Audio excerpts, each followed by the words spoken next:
Começar com o pé direito? Ou começar com o pé esquerdo? Pular as ondas da praia? Usar roupa branca? Muito dinheiro no bolso? Saúde para dar e vender? Em mais um início de ano, todos estão à procura do grande segredo para um ano feliz e satisfeito. Mas será que superstição garante felicidade? Será que dinheiro, sorte ou rituais garantem uma vida satisfeita?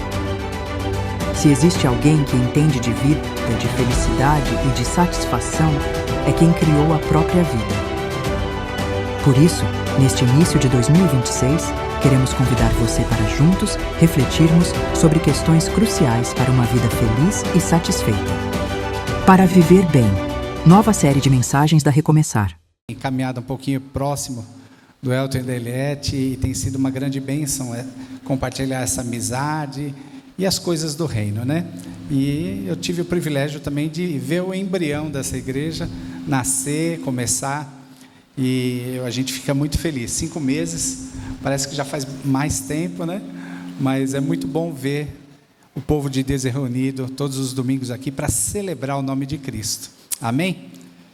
Eu gostei demais dessa série que ele me passou. Ele passou o nome da série e passou o tema de hoje, né? A série é Para Viver Bem. A subtemática é questões cruciais para uma vida feliz e satisfeita. Ou seja, quem não quer viver bem? E é natural que todo início de ano a gente pense sobre isso. O que eu posso fazer para viver melhor? O que eu posso fazer para ser mais feliz? Para ter mais contentamento? Né? Então, todo início de ano a gente faz algumas análises para que a gente possa pôr como objetivo, como meta, né? Alguns fazem a meta da dieta, de fazer exercício físico, mas é interessante pensar sobre uma vida mais feliz, né? E o que é uma vida mais feliz? Essa é a grande questão. Feliz todo mundo quer ser, né? Até eu quero ser feliz, mas o que é ser feliz?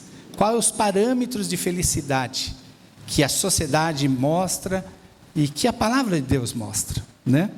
Então, o tema que ficou para a gente meditar nessa noite é servir ao próximo, ou seja, servir é algo que faz parte de ser feliz, né? Aqui fala, questões cruciais. Então, eu creio que o serviço, não o serviço a Deus, o serviço aos homens, o serviço ao próximo, é algo crucial para uma vida feliz. Olha só, eu não sei se tem como ir colocando os textos bíblicos ou não, né? Mas se não, você acompanha aí na sua Bíblia. Eu vou ler o texto de Mateus 22, de 36 a 40. Esse texto, ele retrata a síntese da Bíblia. Pega os 66 livros da Bíblia, né? Esse livro grosso, pesado, que você carrega todos os domingos para cá, né? São 66 livros inspirados pelo próprio Deus, escrito por mãos humanas, mas inspirados por Deus. E a síntese dele, ou seja, o resumo dele, o principal, o cerne da palavra de Deus está nesses textos. Vamos ler comigo. Verso 36 de Mateus, do Evangelho de Mateus, do capítulo 22. Perguntaram para Jesus: Mestre, qual é o maior mandamento da lei? Respondeu Jesus: ame o Senhor seu Deus de todo o seu coração, de toda a sua alma e de todo o seu entendimento. Este é o primeiro e maior mandamento. O segundo, semelhante a este, ame o seu próximo como a si mesmo. Destes 2 mandamentos depende toda a lei e os profetas. Por que eu quis frisar esse texto? Primeiro, porque é o resumo da palavra de Deus. Você fala: pastor, mas é tão difícil cumprir a lei aqui da palavra de Deus, a Bíblia tem tantas coisas, tantos ensinamentos. Mas se você cumprir esses 2 mandamentos, a própria palavra fala que você cumpriu toda a lei. Ou seja, todas as outras coisas, todas as outras doutrinas e ensinamentos estão ligadas a esses 2 grandes mandamentos: amar a Deus de todo o coração e amar o próximo. Só que a gente não pode pensar em amor somente em palavras, né? Não adianta só falar eu amo, né? A gente geralmente fala para as pessoas que a gente ama, eu te amo, né? Eu falo para minha esposa todo dia que eu amo ela. Já há 36 anos de casados, eu sempre quero frisar que eu amo ela. Isso é bacana? É. Ela gosta de ouvir? Gosta. Eu também gosto de ouvir dela que ela me ama. Só que isso somente não basta. Amor, ele tem que ser expresso em ações, né? Não adianta eu falar que eu amo a Denise se eu não cuidar dela, se eu não buscar ajudar ela nas suas questões mais íntimas, se eu não procurar ajudar ela no dia a dia da casa, né? Fica a dica aí para os casados, né? Não adianta a gente falar que a gente ama se a gente não faz nada mostrando esse amor. Eu lembro do meu pai, que já está com o Senhor, né? já partiu, está com Cristo, mas ele falava assim quando eu era jovem: não adianta falar que me ama se não me obedece. Ou seja, eu devo ter sido um filho que dei bastante trabalho para ele, né? Porque ele, várias vezes ele falava isso para mim: não adianta falar que me ama se você não me obedece. Eu acho que eu não obedecia muito, né? Mas é uma grande verdade. Não adianta a gente expressar que ama o irmão, que ama a esposa, que ama o filho, que ama o pai e a mãe, se nós não temos essa relação de ação verdadeira, que demonstra o que a gente está falando, né? E com Deus é a mesma coisa, né? Então aqui fala: ame a Deus e ame ao próximo. Por que eu quero citar isso? Porque o tema da mensagem, que é servir, está ligado diretamente a isso. A gente só vai servir alguém se a gente ama. A gente só vai servir uma pessoa se a gente ama. A gente só vai servir a Deus se de verdadeiramente nós amamos a Deus, né? Então o serviço está ligado ao amor. Eu sei que tem muita gente que serve sem amor. Eu sei que tem muita gente que faz o bem sem amor. Ou seja, às vezes com a motivação errada, com a motivação que não é realmente o amor. Tem muita gente que faz boas obras, achando que com isso vai aplacar a ira de Deus, e no final das contas, lá no finalzinho, Deus vai falar: não, você merece o céu, você merece ser salvo. Muitas pessoas, infelizmente, acham que o fazer vai agradar ao Senhor. A questão é a motivação por trás. A palavra de Deus fala que Deus não julga as nossas ações antes de ver a nossa motivação. Então, até para amar e até para servir, você tem que ter a motivação correta por trás disso. Qual é a motivação de servir alguém? Você quer algo em troca? Você vai servir a sua esposa porque você quer algo em troca dela? Você vai servir um filho, um amigo, porque você tem algum benefício a receber com esse serviço? Então, o amor e o serviço também está ligado à motivação do nosso coração. Muitas vezes nós fazemos as coisas certas, as coisas bonitas aos olhos do mundo, só que a motivação é feia, a motivação é ruim e é errada. E aí Deus realmente ele deixa de lado e olha a motivação do nosso coração. Amém? Estamos juntos aqui? Então eu queria ressaltar isso. O serviço ao próximo passa pelo amor verdadeiro. Aí eu quero perguntar para você, você não precisa me responder em alta voz, mas pensa sobre isso, né? O que é ser feliz ou estar feliz? Eu acho que cada um aqui tem uma ideia do que é ser feliz e estar feliz. Pensa sobre isso. O que de fato é ser feliz? É ter dinheiro? É ter propriedades? É ter aluguéis para você, no final da vida, ter uma renda boa e não precisar trabalhar? É viajar? É conhecer outros lugares? É ter saúde, né? Então, cada pessoa aqui tem algo em mente. O que é ser feliz? Pense sobre isso. Quais os parâmetros de felicidade? O que o mundo nos apresenta sobre felicidade? É como eu acabei de falar. O mundo apresenta o que sobre felicidade? A pessoa bem-sucedida, geralmente, financeiramente, é a pessoa feliz. É isso que permeia a nossa sociedade. Tanto é que é uma corrida muito grande por ganhar dinheiro, né? E não tem nada de errado em ganhar dinheiro. Não tem nada de errado em você usufruir dos frutos do seu trabalho, desde que a motivação seja correta. É muito interessante. Você pode ganhar dinheiro, você pode adquirir bens, você pode ter coisas, você pode viajar, você pode comer em bons lugares, bons restaurantes. Mas o que está por trás dessa motivação? A palavra de Deus fala: quer comais, quer bebais, quer fazer qualquer outra coisa, fazei tudo para a glória de Deus. Aqui resume tudo. Tudo que a gente faz na vida é para a glória de Deus. Para a glória de Deus não é só estarmos aqui reunidos como igreja. Para a glória de Deus não é só ler a Bíblia. Para a glória de Deus não é só louvar. Para a glória de Deus é todas as coisas. Se eu estou no meu trabalho lá amanhã, na segunda-feira, é para a glória de Deus.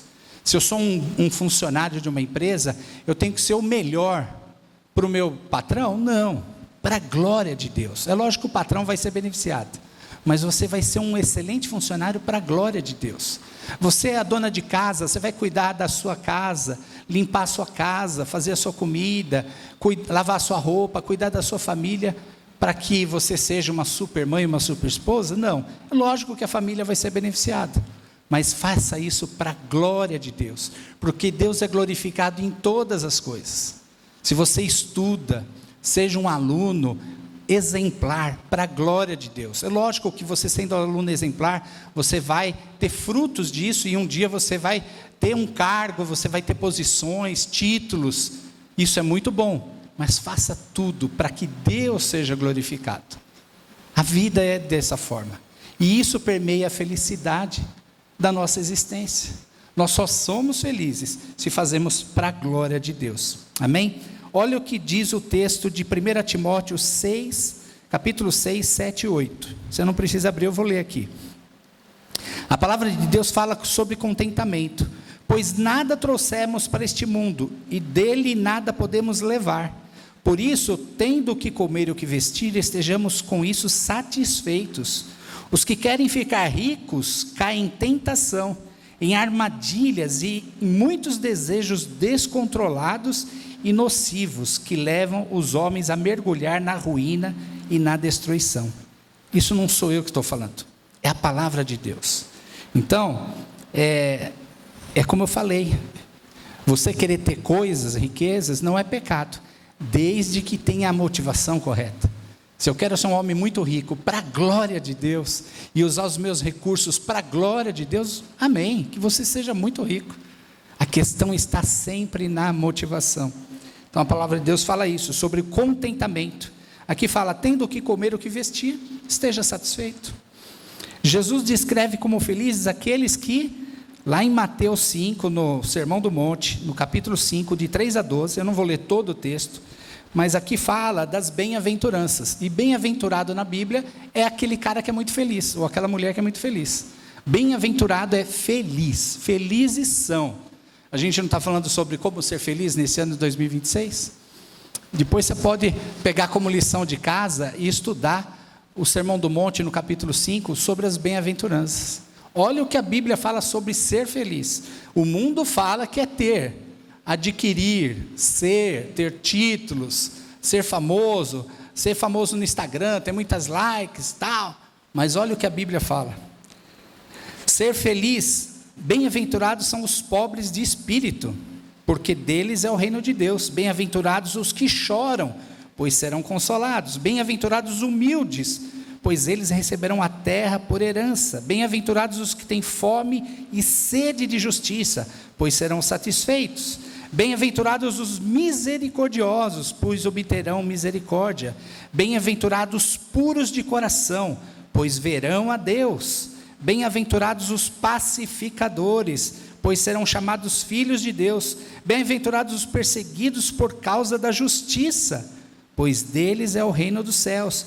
Bem-aventurados serão vocês quando por minha causa os insultarem, perseguirem, levantarem todo tipo de calúnia contra vocês. Alegrem-se, regozijem-se, sejam felizes, porque grande é a recompensa de vocês no céu, pois da mesma forma perseguiram os profetas que vieram antes de vocês. Olha como o contraste da felicidade da Bíblia com o contraste do mundo. Quem será que está certo? O Criador, o Eterno, o Deus Todo-Poderoso que controla o universo, que se nós estamos aqui com fôlego de vida, é graças a Ele, não somos nós. Eu não tenho poder de dar vida a mim. Se eu estou aqui falando é porque Deus está me dando fôlego de vida, e está dando fôlego de vida para você ouvir. Será que é Deus que está certo, ou é o mundo que está certo? Ou são os influencers da internet que estão certos? Esses caras que falam que ganhar dinheiro é muito fácil, né? Que prometem riquezas. Você já deve ter visto na internet, no Instagram, né? Esses influencers prometendo riquezas absurdas. Você percebe que a balança aqui é tão diferente da verdadeira felicidade que a Bíblia fala? Então que essa noite você, eu, nós possamos reavaliar as nossas vidas, reavaliar as nossas motivações, reavaliar os nossos sonhos, os nossos projetos, e colocar tudo diante do altar do Senhor. Falar: Deus, é isso, vai te glorificar, vai te exaltar, né? Vai. Eu tenho alguns sonhos pessoais, eu tenho sonhos de viajar, né? Tenho um sonho de ter uma piscina na minha casa. Por que será, né? Com esse calor. Eu tenho alguns sonhos, tenho um sonho de ter um carro com ar-condicionado, que eu ainda não tenho. Mas são sonhos verdadeiros, sonhos legítimos, né? E que vai trazer bem-estar para mim. Mas mesmo assim, eu preciso falar: Deus, todavia, seja feita a tua vontade e não a minha. Porque Deus não é o gênio da lâmpada que está aqui para realizar os sonhos do teu coração. Deus tem compromisso com a glória dele. E a humanidade, ele criou a humanidade, criou o homem e a mulher para que glorifiquem a ele. Eu sei que depois do pecado de Adão e Eva, toda a humanidade está caída em pecado e longe de Deus. Mas Jesus deu o melhor dele por nós, por mim e por você, que foi o seu filho, para morrer há 2000 anos atrás numa cruz. E por causa dessa morte, dessa crucificação, desse sangue derramado, isso justifica a gente diante do Senhor, se nós reconhecermos a Cristo como Senhor e Salvador. E isso faz com que nós sejamos reconciliados com Deus. E aí a gente pode ter felicidade. Então a Bíblia fala sobre isso. Lá em Salmo 28 fala: temor e obediência a Deus é fonte de felicidade. Ó a fonte da felicidade. Como é feliz quem teme o Senhor e anda nos seus caminhos. Olha só, feliz é aquele que teme a Deus e anda nos seus caminhos, né? Bem diferente do discurso da sociedade, bem diferente do discurso do Instagram, das redes sociais. Temer a Deus e andar nos seus caminhos é fonte de alegria. Nós estamos buscando aqui o que fazer para ser feliz em 2026. Agora nós vamos para o texto da mensagem de hoje. Esse foi só a introdução. Vamos para o texto, mas eu sei que o tempo é curto. O texto base é João 13, de 1 a 17. Eu vou tentar ler aqui um pouco mais rápido. Texto base, João 13, de 1 a 17. Esse texto relata a última ceia, o último jantar de Jesus com os discípulos. Você sabe que Jesus teve 3 anos de ministério, teve 12 apóstolos com ele, 12 discípulos mais próximos, andou com esses 12, caminhou com esses 12, ensinou esses 12, para que hoje a gente pudesse estar aqui reunido. Por causa desse ministério de Jesus, hoje nós estamos aqui. Porque Jesus confiou a esses 12 a pregação do Evangelho há 2000 anos atrás. Há mais de 2000 anos atrás. Então, se hoje a gente desfruta dessa bênção, dessa alegria, da comunhão, de estarmos reunidos como igreja, é por causa desse fato que aconteceu há mais de 2000 anos. E aqui é retratado a última ceia, o último jantar. Jesus já sabia, né? Ele era 100% homem, mas 100% Deus também. Ele sabia que ia acontecer com ele, que ele ia ser condenado, crucificado, ele já sabia, né? Tanto é que eles não pegaram Jesus, Jesus se entregou, né? E aqui foi a última ceia com os discípulos. E olha o que Jesus fala na última ceia: eu tive os últimos momentos com meu pai em vida, os últimos minutos no hospital, antes dele falecer. E é como se ele, em poucos minutos, eu não lembro quantos anos eu tinha na época, acho que uns 30 e poucos anos, e ele quis me dar as últimas orientações como pai. Interessante, né? Eu já era casado, já tinha filhos, já estava no ministério, mas o meu pai, sabendo que ia morrer, e ele sabia, porque ele estava sentindo a morte ali, né? Foi de repente a morte dele, ele não estava doente, ele passou mal, levei para o hospital, em 2 horas ele faleceu. Mas eu estava do lado dele, e ali, nos poucos minutos de vida, ele me deu as últimas orientações. Se cuida da sua saúde, e falou algumas coisas. Falou: cuida da sua mãe, né? A esposa dele. E aqui eu vejo Jesus, de certa forma, dando as últimas orientações aos seus discípulos. É como se, a gente caminhou 3 anos, mas deixa eu dar uma resumida aqui no que vocês aprenderam e o que eu ensinei em 3 anos de ministério. Aí Jesus relata. Um pouco antes da festa da Páscoa ainda ia acontecer, porque Jesus ainda não tinha morrido, então aqui é como se Jesus estivesse predizendo o que ia acontecer, né? Um pouco antes da festa da Páscoa, sabendo Jesus que havia chegado o tempo, que deixaria este mundo e iria para o Pai, tendo amado os seus que estavam no mundo, amou-os até o fim. Estava sendo servido o jantar, e o diabo já havia induzido Judas Iscariotes, filho de Simão, a trair Jesus. Jesus sabia que o Pai havia colocado todas as coisas debaixo do seu poder, e que viera de Deus e estava voltando para Deus. Assim levantou-se da mesa, tirou sua capa, colocou uma toalha em volta da cintura. Depois disso, derramou água numa bacia e começou a lavar os pés dos discípulos, enxugando-os com a toalha que estavam na cintura. Chegou a Simão Pedro e lhe disse: Senhor, vai lavar os meus pés?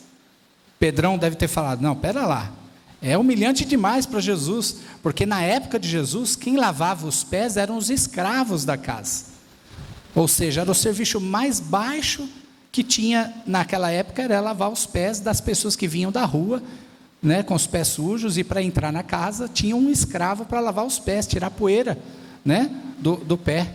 E imagina as ruas como eram naquela época, não tinha asfalto, não tinha intertravado, não tinha nada, era tudo terra, né, e não tinham tênis da Vans, né, não tinha esses tênis modernos, era sandália, então os pés vinham bem sujos mesmo.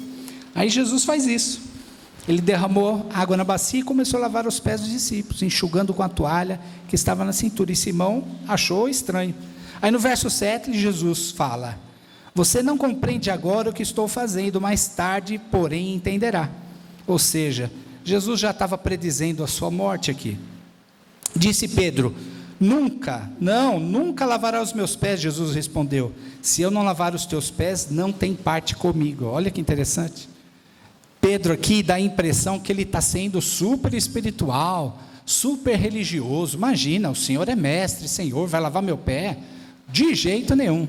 Mas na verdade, se você analisar o texto a fundo, você vai ver que é o puro orgulho de Pedro. Pedro, ele realmente sabia que ele era pecador, e ele deixar ser lavado os pés por um Jesus que era totalmente santo e totalmente puro. Então, de certa forma, Pedrão não estava sendo bacana ali em não deixar Jesus lavar o pé, ele estava sendo orgulhoso. Aí ele fala: não, lavar os meus pés não. Aí Jesus fala: se não te lavar, não tem parte comigo. Ou seja, né? Respondeu Simão: então, Senhor, não apenas os pés, mas todas as minhas mãos, a minha cabeça. Jesus respondeu: quem já se banhou, precisa apenas lavar os pés, pois todo o seu corpo está limpo. Vocês estão limpos, mas nem todos. Olha que interessante esse texto.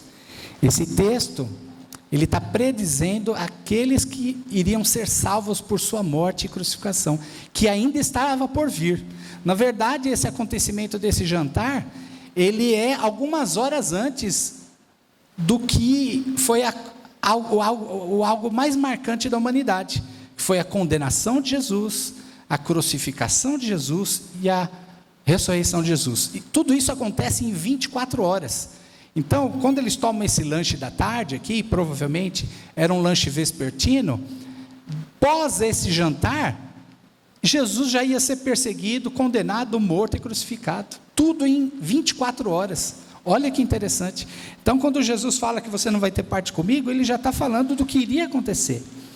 Aí ele fala: não, lava tudo. Aí ele falou: não, vocês já estão limpos. Quando ele fala vocês já estão limpos, Jesus está se referindo não à limpeza física somente, mas ele está se referindo à limpeza da alma, que é lavada com o sangue de Cristo.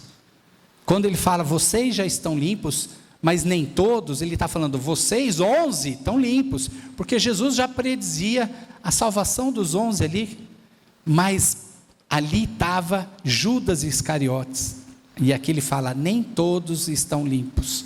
Olha só, Judas caminhou com Jesus 3 anos, serviu com ele 3 anos, ou seja, nem todo aquele que serve é de Cristo. Pensa sobre isso, nem todos que servem no meio das coisas de Cristo, são de Cristo. Isso é um exemplo claro para a gente ver e ficar alerta. Então, Judas era este. Pois ele sabia quem iria traí-lo, e por isso que nem todos estavam limpos. Quando terminou de lavar os pés, Jesus tornou a vestir a sua capa e voltou ao seu lugar. Então lhes perguntou: vocês entendem o que fiz? Vocês me chamam mestre e senhor, e com razão, pois eu sou. Pois bem, se eu, sendo Senhor e mestre de vocês, lavei os pés, vocês também devem lavar os pés uns dos outros. Dei o exemplo para que vocês façam como lhe fiz.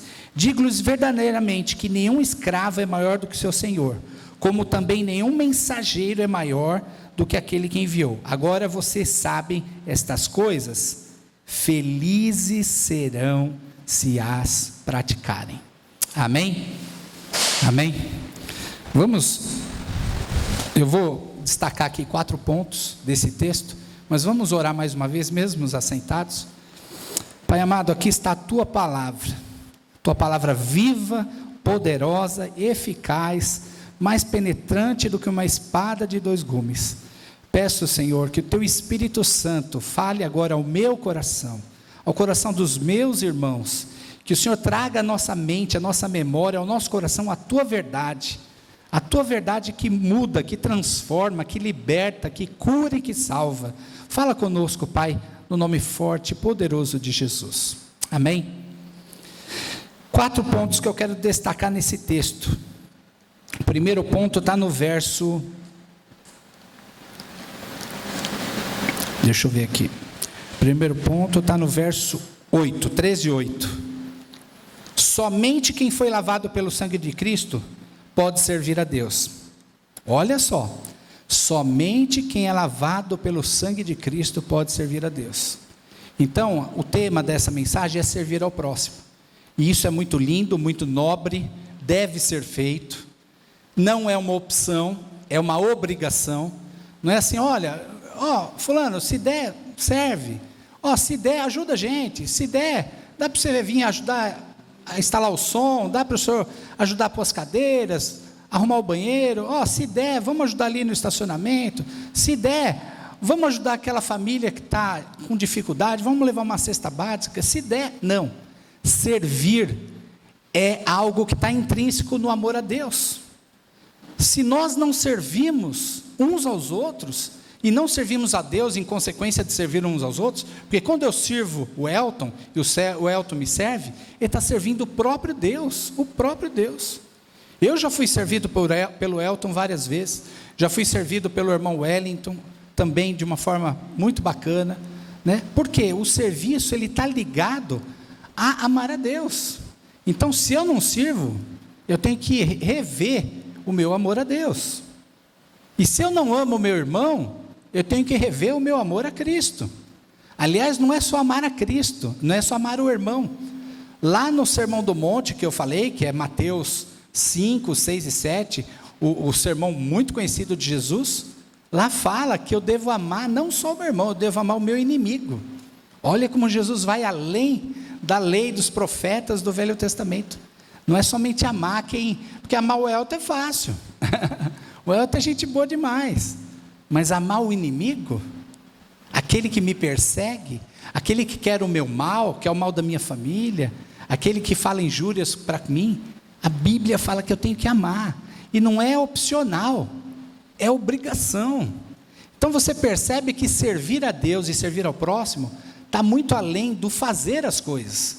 Está ligado ao nosso coração, ao que vai de fato dentro do nosso coração.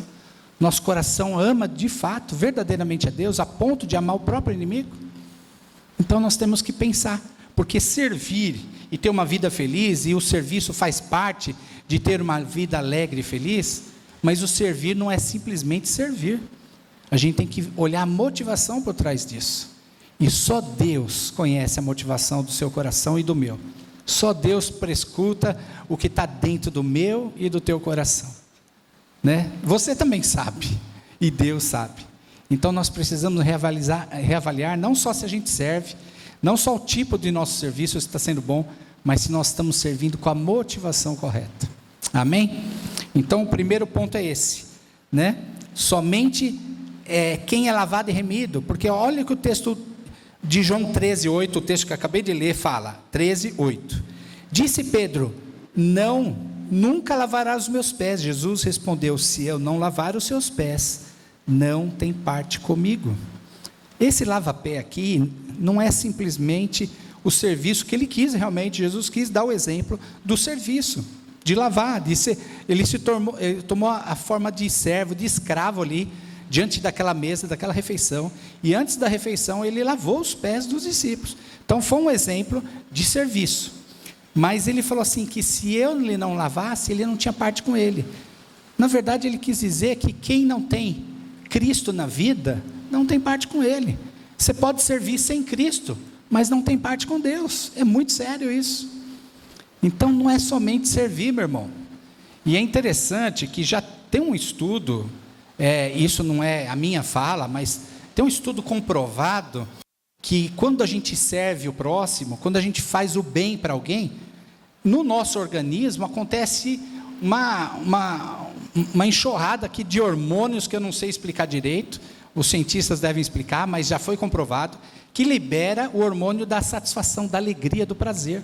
Então quando eu faço o bem para o meu irmão, automaticamente o meu organismo faz com que o meu cérebro ali libere esse hormônio do prazer, da alegria em servir. Você já deve ter tido essa experiência, de servir alguém com a motivação correta, servir por amor mesmo, por compaixão, e você sair muito mais satisfeito do que aquele que recebeu o serviço. É verdade ou não é? Gente, isso é comprovado, né? E nós trabalhamos em São Paulo numa missão urbana com moradores de rua, com prostitutas, travestis, drogados, alcoólatras, crianças de rua, e vinha pessoas da Europa ser voluntário na nossa missão, para servir. É interessante, eu não posso julgar a motivação daqueles jovens, mas a gente recebia muitos jovens cristãos da Europa para ajudar a gente no centro de São Paulo, para dar comida para o morador de rua, dar banho no morador de rua, bêbado, pôr ele no albergue para ele dormir bacaninha, numa quadra fechadinha, bonita, né? A gente tinha esse serviço lá, né? De receber os doentes, levar a hospitais, de alimentar o faminto, de dar roupa para aquele que estava nu, literalmente, né? E esses jovens vinham e sentiam uma alegria tão grande, e eu estou falando dos jovens que vinham da Europa, do Canadá, de países ricos, que eles não sabem o que é a pobreza, e quando se deparavam com aquela pobreza no centro de São Paulo, ficavam horrorizados, mas ao mesmo tempo, quando eles se serviam, eles sentiam as pessoas melhores desse mundo. Por quê? Porque servir é bom diante de Deus, é bom diante da sociedade, e é bom também para o nosso físico, é comprovado isso. Mas o fato é, não basta só servir porque vai liberar o hormônio da felicidade. Você precisa servir porque você ama Deus.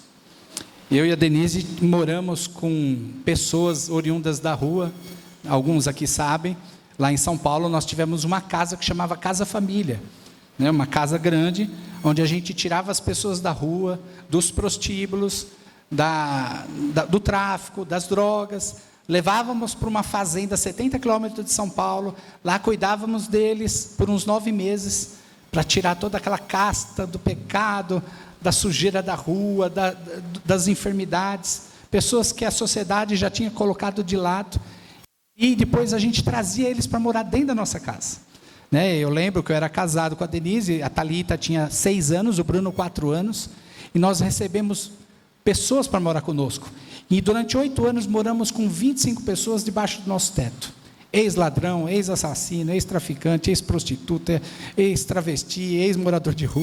Eu não estou falando isso para você achar que eu sou o suprassumo da humanidade, não. Eu só estou exemplificando que a gente tem que servir com a motivação correta, né? Eu não ganhava muito dinheiro para fazer isso, não tinha visibilidade social para isso, mas Deus colocou no meu coração da Denise o serviço, que servir é melhor do que receber. Lá em Atos 20, se não me engano, fala ali, Lucas fala, lembrando as palavras do Senhor Jesus, que é muito mais feliz aquele que dá do que aquele que recebe. Felizes são vocês que dão, não do que recebem. Receber é bom? É. eu recebi. Depois um dia eu posso te falar, já recebi muitas coisas boas de pessoas, mas dar é muito mais prazeroso, muito mais feliz, muito mais alegre. Ou seja, então ali a gente servia essas pessoas, e foi 8 anos que a gente morou com essas pessoas. Era uma casa de reintegração, porque eles saíam da situação de drogas, de rua, ia para o centro de recuperação nosso, e depois vinham morar conosco, e ali morava como família. Nós éramos uma grande família, ali se chamava Casa Família. Então eu e a Denise éramos pais substitutos de homens e mulheres de várias idades, de 18 a 70 anos, pessoas oriundas da rua moravam conosco, e ali a gente ajudava as pessoas a se reintegrar à sociedade, se reintegrar à igreja, se reintegrar ao trabalho, aos estudos. Era uma casa de discipulado 24 horas por dia, e ali a gente teve o privilégio e a honra de viver com aquelas pessoas. Durante 8 anos, passou mais, a gente morava em 25 pessoas na casa, mas durante 8 anos, passou mais de 200 pessoas nessa casa. Teve a rotatividade, aqueles que iam reintegrando, iam socializando, iam casando, formando famílias, e outros da rua vinham vindo para morar conosco, e foi uma época assim tremenda. Nós temos 33 anos de ministério e tempo integral, mas sem sombra de dúvida esses 8 anos marcaram as nossas vidas. Por quê? Porque eu entendi pela misericórdia de Deus, que mais feliz é aquele que serve do que aquele que é servido. Eu gosto de ser servido? Gosto, mas é muito melhor servir, é muito melhor dar, é muito melhor você socorrer do que ser socorrido, e ali a gente teve essa oportunidade. Então a primeira coisa, a gente precisa entender que para servir a gente precisa estar ligado a Jesus, né? Ligado, somente aquele que tem o sangue de Cristo pode fazer isso. O serviço é a expressão de amor de Deus para com as pessoas. O serviço tem sua motivação na cruz de Cristo. Lembra da motivação? Eu servi esses 8 anos essas pessoas porque Jesus era a minha motivação, e o serviço é a vida de Jesus através de nós. Ou seja, às vezes as pessoas falam, mas você amava esse povo? É lógico, depois de conviver com eles, a gente pegava carinho, amava. Eu tenho um grupo no WhatsApp que chama Grande Família. Eu vivi nessa casa de 2001 a 2009, 8 anos. Eu tenho um grupo no WhatsApp de pessoas que moraram comigo. Hoje estão trabalhando, constituíram família, são homens e mulheres de Deus. Uns são pastores, outros são missionários. Pessoas que estavam ali à margem da sociedade, que ninguém mais dava um tostão, né? Então é uma alegria de ver essas pessoas hoje caminhando perto de Jesus. Agora, eu servi porque eu sou bom? De jeito nenhum, de jeito nenhum. Eu acho que eu sou mais pecador que vocês, né? A questão não é pecar, a questão é quando a gente reconhece o pecado e abandona o pecado, né? Nós vamos pecar todos os dias, isso eu posso falar com certeza. Você vai pecar todos os dias da sua vida, só que a expectativa que nós temos, além de ser felizes e além de servir, é nós pecarmos menos, que a cada dia, a cada ano, a cada década a gente peque menos. O que é pecar menos? É estar mais perto de Jesus, é ser mais parecido com Jesus, é obedecer mais a Jesus, é servir mais a Jesus. Amém? Então esse é o serviço. Segundo ponto, está no verso 10. Os lavados pelo sangue de Cristo constantemente precisam de purificação. Olha esse texto. Respondeu Jesus: quem já se banhou precisa apenas lavar os pés. Todo o seu corpo está limpo. Vocês estão limpos, mas nem todos. Ou seja, quem já se banhou só precisa lavar os pés. O que isso indica? Isso indica que mesmo, lembra que eu falei que vocês já estão banhados? Isso representa aqueles que são lavados e remidos pelo sangue de Jesus, aqueles salvos e convertidos. Esses são esses que já estão banhados. E Judas não estava banhado, lembra? Ele não queria Deus, ele não queria Jesus, estava rebelde. Mas os 11 iam ser banhados pelo sangue de Cristo, salvos. Mas ele falou assim, mas precisam apenas lavar os pés. Isso indica que na caminhada, na minha caminhada, na sua caminhada, nós vamos pecar. Lavar os pés é se sujar com o pecado.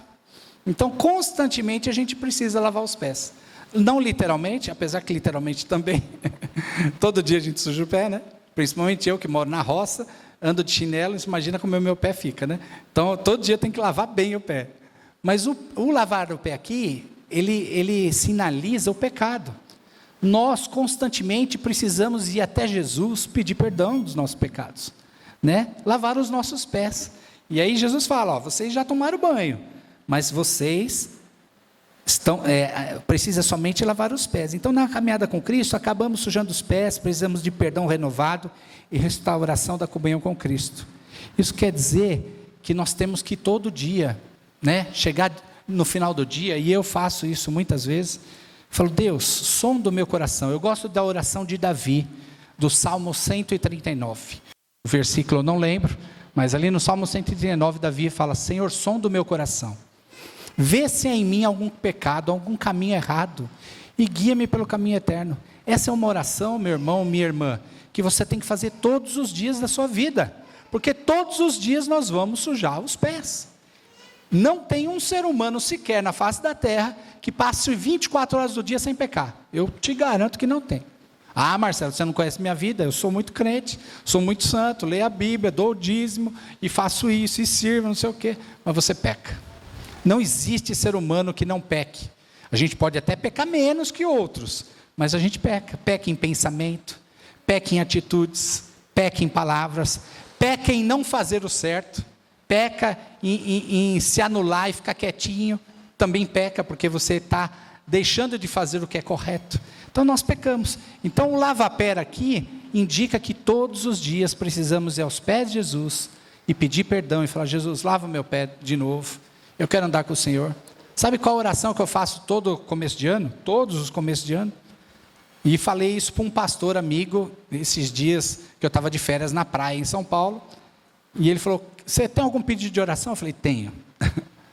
Eu quero ser mais crente. Quero ser mais santo. Quero ser mais puro.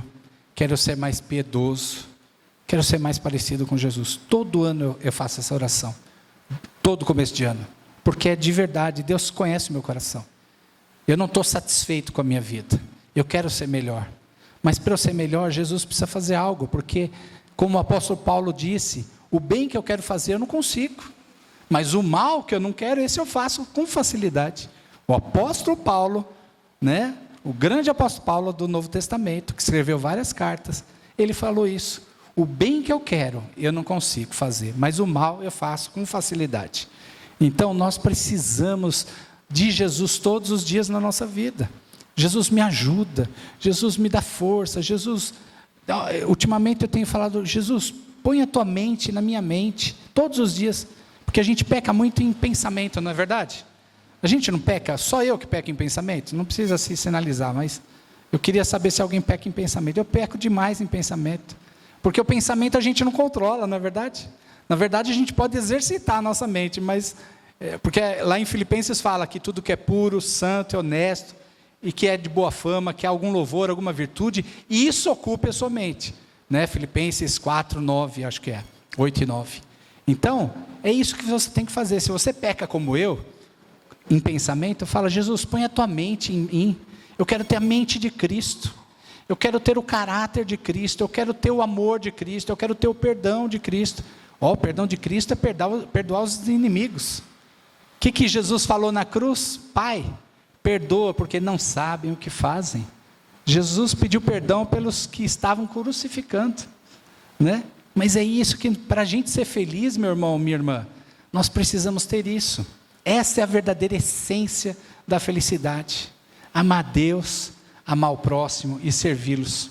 Servir a Deus e servir ao próximo, com a motivação correta, sendo cada vez mais parecido com Cristo. Amém? Vamos para o terceiro ponto, já estamos caminhando para o final. Então, a purificação do pé retrata isso, você ir sempre aos pés de Jesus. Terceiro ponto, a obra de purificação e salvação de Jesus pode continuar sendo em vão. Isso é muito sério, muito sério. Aqui é João 13, capítulo 13, verso 11. A obra de purificação e salvação de Jesus pode continuar sendo em vão. Olha o que o versículo fala. Pois ele sabia quem iria traí-lo, e por isso disse que nem todos estavam limpos. O que isso nos ensina hoje? Fala aqui de Judas Iscariotes.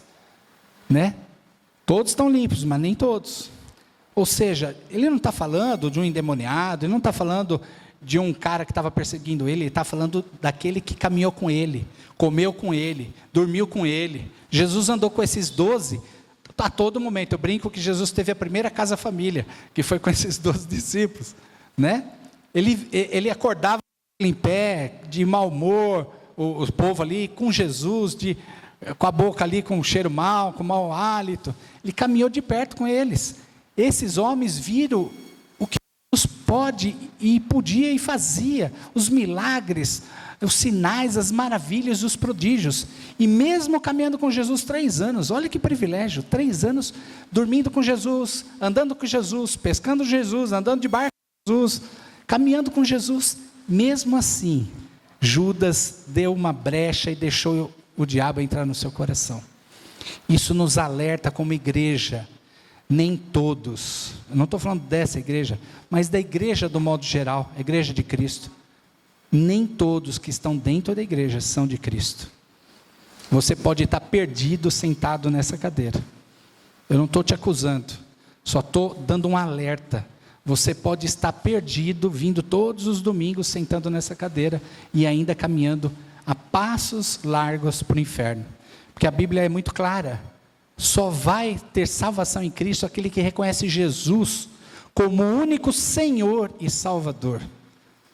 E você tem que fazer isso de uma forma muito clara, muito clara.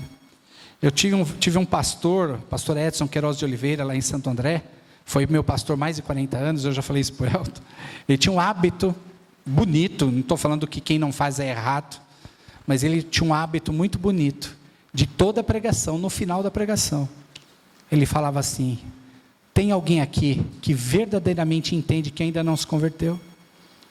Que de verdade entendeu agora que precisa entregar sua vida a Cristo?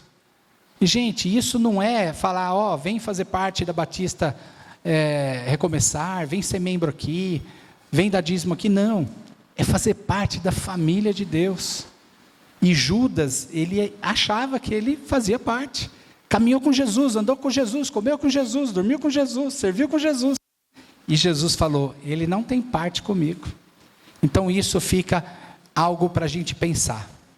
Não só você pessoalmente, mas você pensar nas pessoas que você conhece. E não perder a oportunidade de pregar o evangelho de salvação, de transformação, de arrependimento.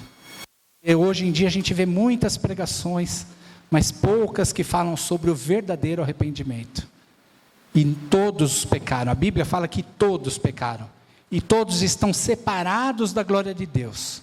Por isso que Deus enviou o seu único Filho Jesus para morrer no meu lugar, no seu lugar, no lugar da humanidade. Mas isso não é uma coisa mecânica. Nós não nos tornamos cristãos mecanicamente, vindo numa igreja, sentado aí, louvando, tendo a Bíblia embaixo do braço, dando dízimo. Não é assim. Nós precisamos ter um verdadeiro arrependimento. Arrependimento, né? Eu pessoalmente passei por isso. Eu acho que todos que têm Cristo passaram por isso. Teve um momento único que você falou: miserável homem que sou, miserável mulher que sou, Jesus, tenha misericórdia de mim, entra na minha vida, muda a minha existência, faz morada no meu coração. É isso que faz toda a diferença. Então esse texto de João 13, ele deixa esse alerta para todos nós. E o último ponto, estou caminhando para o fim, eu sei que o tempo está, mas o último ponto, no verso 14 e 15, João 13, 14 e 15, Jesus, Senhor e Mestre, tomou a forma de servo. Pois bem, se eu, sendo o Senhor e Mestre de vocês, lavei os pés, vós também devem lavar os pés uns dos outros.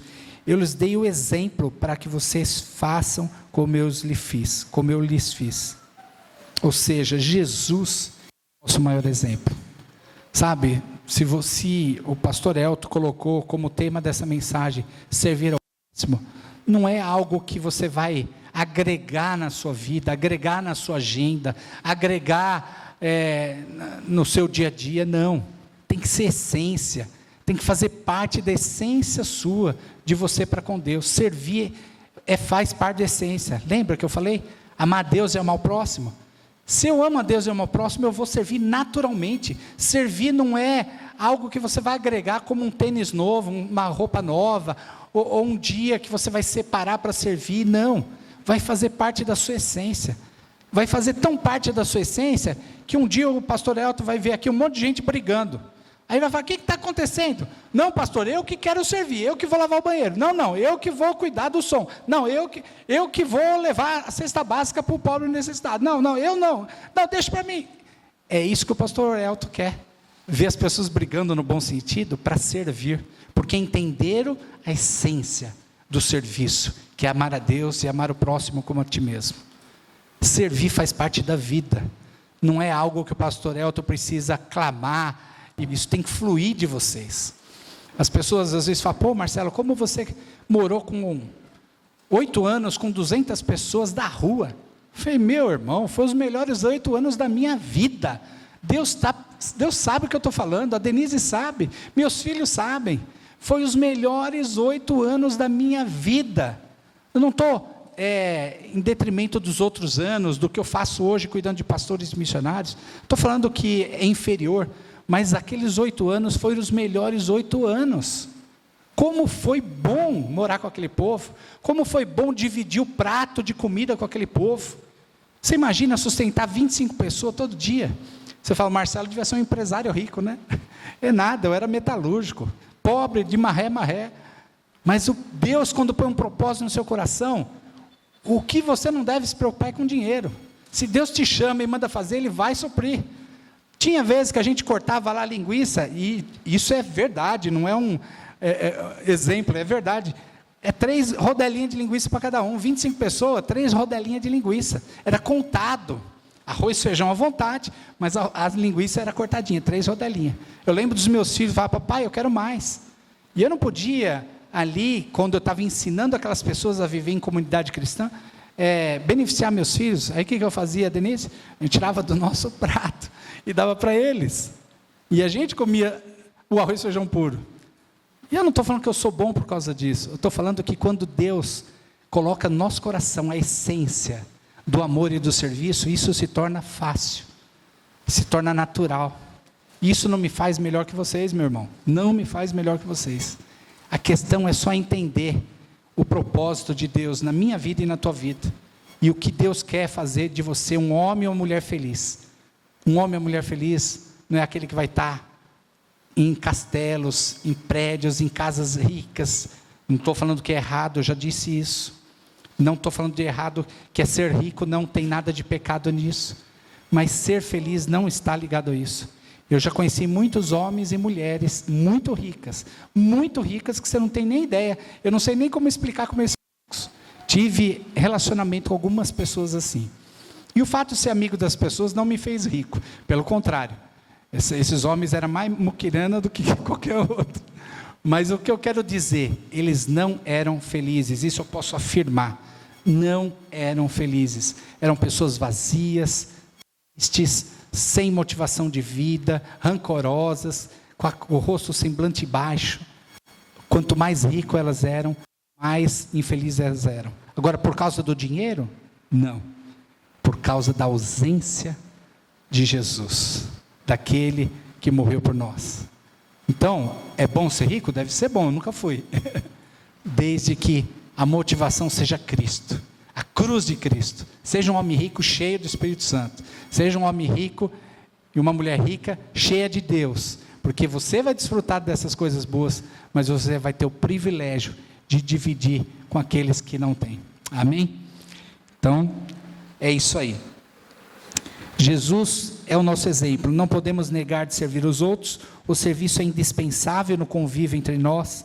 Jesus é o nosso exemplo perfeito. Devemos fazer igual. Sirvamos independente de receber gratidão por isso. E se recusarmos a servir, estamos querendo ser maior que Jesus. Olha só.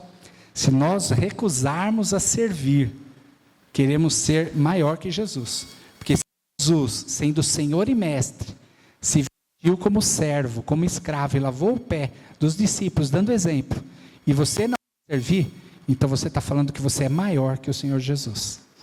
Você percebe que serviço não é opcional, é obrigação de todo homem e mulher de Deus, porque é um privilégio, é uma honra.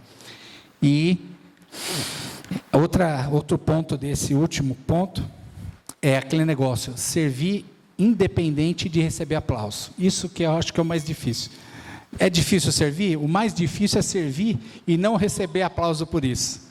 Quando a gente serve, quando a gente ajuda, o que a gente espera? Reconhecimento, aplauso, notoriedade. Marcela Denise morou com gente, vamos aplaudir.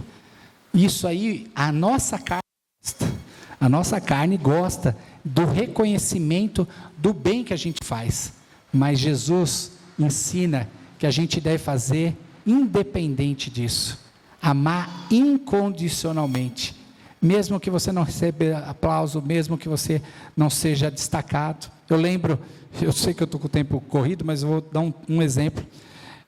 Numa ocasião que eu estava morando com essas pessoas, a Denise estava viajando, foi para um congresso fora do país. Eu fiquei, acho que 30 dias sozinho, ou 35, junto com 25 pessoas, a Thalita e o Bruno, eles eram pequenos.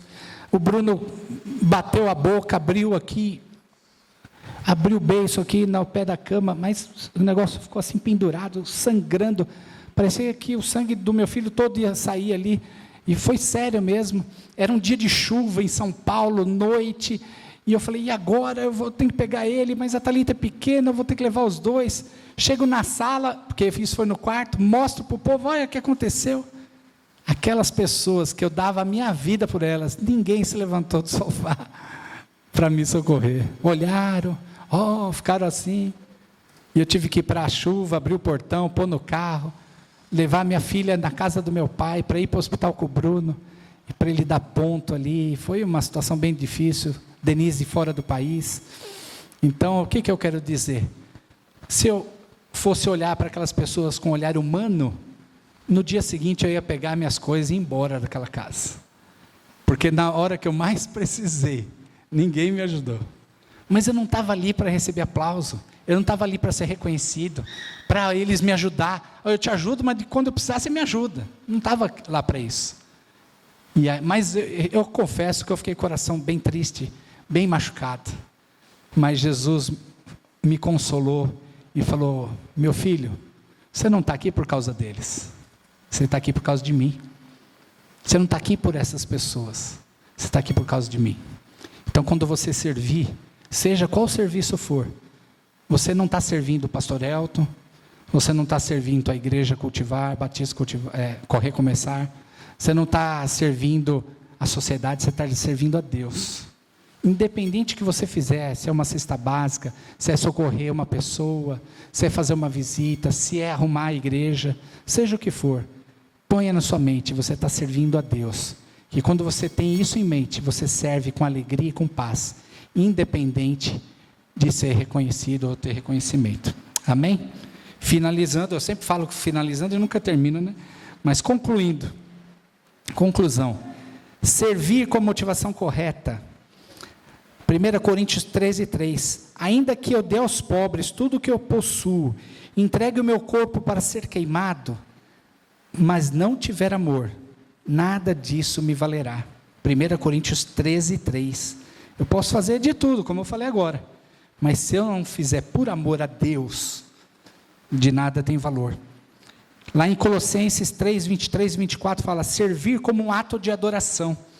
Tudo o que fizerem, façam de todo o coração, como para o Senhor e não para os homens, sabendo que receberão do Senhor a recompensa da herança. É a Cristo, o Senhor, que vocês estão servindo. Olha que texto lindo, né? A recompensa vem de Cristo, não é dos homens.